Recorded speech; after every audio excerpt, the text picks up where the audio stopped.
Dito sa Taiwan guys, kahit anong ikabit mo sa motor mo pwede. Basta may pambayad ka pag mahuli. Stock na ilaw ng Force na may kasamang chicharon. Ibibinta ni sir yung motor. Kailangan ibalik sa stock yung ilaw. Kasi ipapacheck daw muna bago siya ibenta. Pinahiram ko si sir ng aking motor.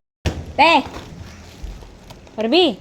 Binigyan ko ng chicharon sila ni Barbie at si Rowena. Sarap ng chicharon. Minsan lang kasi ako nakakakain ng chicharon guys. Pag namumulutan lang, pag mag-inuman sila.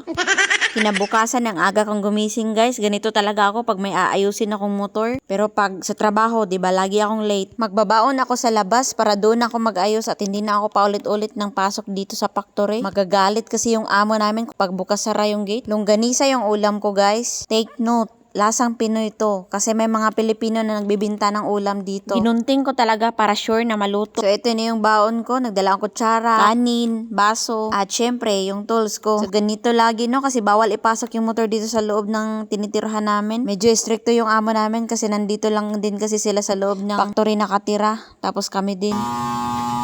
Itong gate namin maingay, kaya nalalaman kung bukas sara siya. Siya nag-wonder dyan kung ano talaga yung itsura ng Force. Ito po siya, napakaganda. Modified na ng kaunti yan kasi may visor, tsaka yung side mirror niya aftermarket na din. Hindi talaga to bagay sa akin na motor kasi malaki siya at maliit lang ako. Pero ganun pa man ay kaya nating ayusin to. Charot. Syempre, hindi ako papayag na hindi ko masakyan to, kaya sinakyan ko muna at bibili ako ng Coke sa tindahan. Yung Coke dito guys, tag 2 liters talaga. Tingnan mo, napakaganda talaga ng motor na to.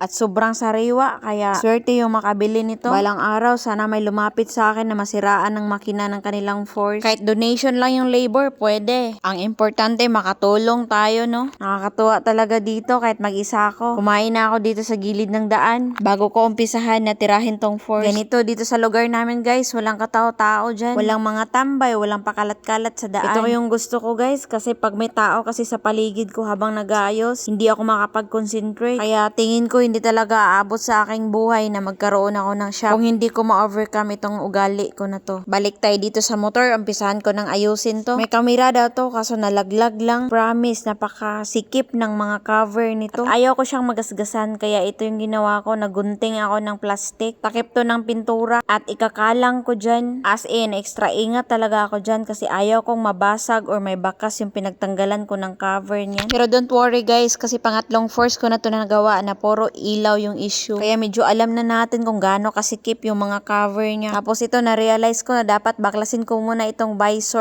Visor ba ito? Windshield. Ewan ko kung anong tawag nito. Basta yung tawag ko nito ay palapala.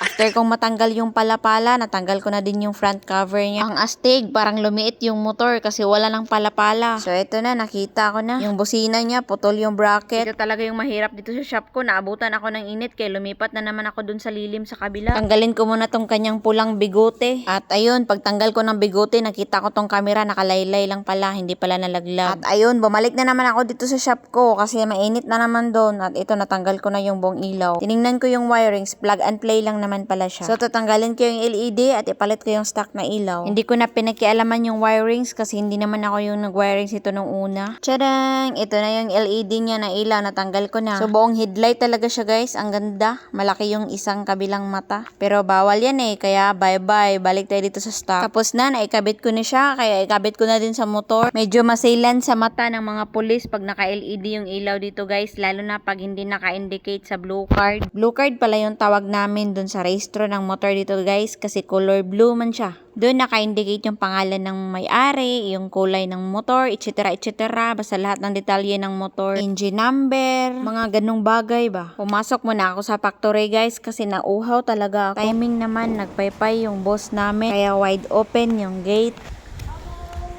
Hello, madam.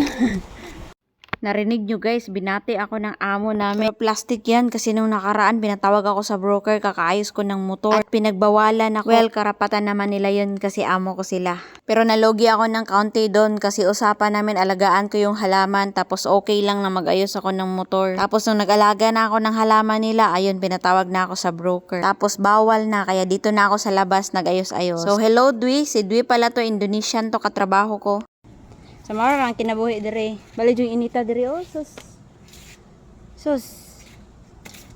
Sus na lang. So ayun na nga, pagkatapos ng matinding init, inulan na ako kaya pumasok muna ako sa loob. Pag hinto ng ulan, pinuntahan ko na ulit yung motor para tapusin na. Baka matapos pa ng iba. Kawawa talaga yung motor. Oh, buti na lang natakpan ko ng raincoat.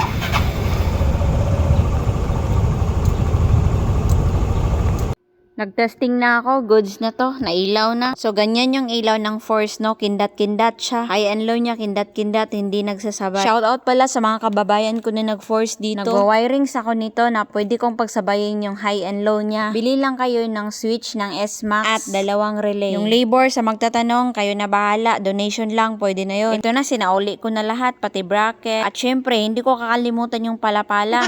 Pinunasan ko na nga sa aking damit itong palapala para shine ba. Ito na nga, chinik ko ba kung meron ba akong gasgas. So far, wala naman. Basa lang yung motor. Ito na nga, mag-final testing na tayo. Tinawag ko pa ito si Barbie para i-testing niya yung motor. Take note guys, ilaw yung ginawa pero yung testing dapat patakbuhin. Syempre, baka mamaya pagkatapos kong ginawa yung ilaw, hindi na natakbo, diba? So, confirm na takbo. Kaya goods na to. This one. 네가 햄버거를 먹을 때 This or that. 그냥 네가 맛있는 걸 먹을 때 Tama na yan, Barbie. Goods na yan. Bago ko tayo pakuha sa may-ari, pinakintab ko muna. Dapat walang bakas ng ulan. Damn, you're so fun.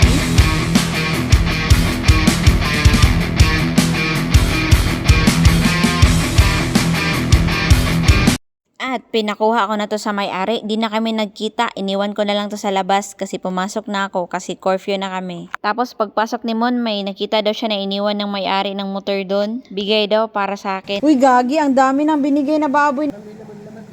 Egoy! Lutuin natin yan. Ang daming ulam na binigay guys. Solved na yung 1 linggo kong ulam. Salamat sa may-ari at salamat sa tiwala. Thank you for watching guys all the way from Taiwan. Charot.